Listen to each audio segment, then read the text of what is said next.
Автобусите со број 19 и 20 денес веќе возат на релација Шутка-центар. Парите од град Скопје пристигнале на жиро сметката на превозниците, кои вчера се жалеа дека немаат ниту за гориво. Резервоарите сега се наполнети, а договорена е динамиката на исплаќање на останатите пари од долгот на градот спрема приватниците.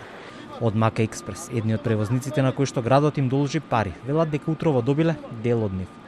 Од кабинетот на градоначалничката информираат дека е исплатена сума поголема од 20 милиони денари или над 320.000 евра.